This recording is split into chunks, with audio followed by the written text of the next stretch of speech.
A new fight announcement for Bobby Knuckles, Robert Whittaker, and also one for Johnny Walker, as both of these fighters are moving up weight classes. I want to talk about it, so let's get into it. Good morning, good afternoon, good evening, and good night. This is MMA 365, greatest UFC news YouTube channel. Be sure to subscribe, especially because Carlos Prates needs a lighter. The only way I can get Carlos Prates a lighter is if you hit that subscribe button. He needs it pretty badly. 91% of you are not currently subscribed. If you're a first time viewer or a regular viewer and you enjoy this video, then please consider hitting that subscribe button. It helps me out, and it also helps Carlos Prates out. He's in a time of need. He needs a smoke, and we need to get him a lighter. So consider hitting that subscribe button. Thank you. The first item I want to discuss, Robert Whittaker is moving to light heavyweight official and announced to be in the works that he will be fighting Nikita Krylov. Krylov, he's coming off of a win over Modestas Bukauskas. Was a nice fraud check. And Krylov, he's ranked number 13 right now. And Robert Whittaker, in his last fight, he lost a main event split decision to Rainer de Ritter, who is also moving up to light heavyweight. As someone who likes Robert Whittaker, I am a little bit concerned simply because he's not very big, like 6 feet tall, 5'11 ish. Most of the light heavyweights these days, especially near the top, are around like 6'3". One exception being Azamat Mirzakhanov, but I think this is a little bit worrying for Robert Whittaker, simply because I don't exactly know if he has a frame at 205 pounds compared to other UFC fighters in this class. But at the same time, Nikita Krylov is definitely beatable. He was coming off of a long layoff, and Dominic Reyes and Bogdan Guskov both pinned Nikita Krylov pretty badly. So if Robert Whittaker can have more power, lighter man skill, then maybe he can pull this off. This fight will be happening UFC 329 in July, International Fight Week. Also confirmed. I had talked about this earlier, but Paddy Pimblett versus Benoit Saint-Denis will be happening. And rumor is that the main event for this card will be Conor McGregor against Max Holloway, allegedly at 170 pounds. I'll believe it when I see it, but the stars certainly will be there. But anyways, as for Robert Whittaker, I think that this is good matchmaking. Give him a ranked opponent, but someone who definitely is beatable, at least in theory. I am a little bit worried about the size difference here, because Nikita Krylov is a legit 6'4", but we'll see. As for placement on this card, I'm getting like main card opener vibes, maybe even featured prelims, but I think Robert Whittaker has a little bit more star power than that. He was a main event in his last fight. He is a former UFC champion, so say opening on the main card, maybe the fight after. That's the kind of vibe I get. Next item to discuss, Johnny Walker, also moving up a weight class. He will be going to heavyweight, and he's in the works to fight Ante Della. This will be happening at the Belgrade, Serbia card over the summer, August 1st. And as for Johnny Walker, I mean, he definitely has the frame to move up to heavyweight. He's a large human being, he's like 6'6", but he's has a reputation for being chinny, and I don't know if the power of the heavyweights, I don't know if he can exactly hang with them. But after that fight against Dominic Reyes, hardly a fight, more of like standing there and losing. I don't think he had much championship or contender future in the light heavyweight division. So I'd say, yeah, go for it. Go to a division where it's shallower at the top and see what you can do.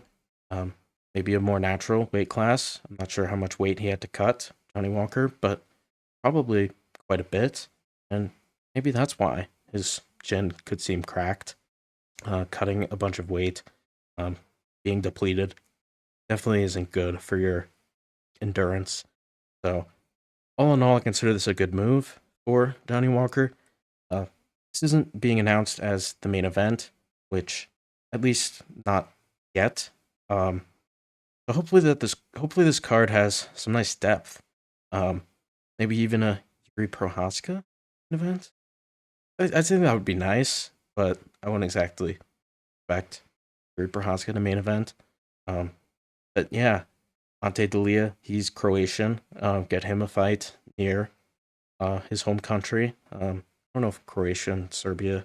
I don't know if there's geopolitical tension there these days, but yeah, there are a bunch of Eastern European, Balkan UFC fighters, and the strong addition to a card that I'm pretty optimistic about.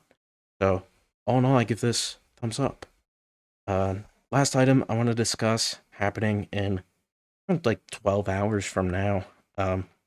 This card will be happening starting at 4 a.m. Eastern time. I believe the main card is set to start at 7 a.m., maybe 8 a.m. Eastern time.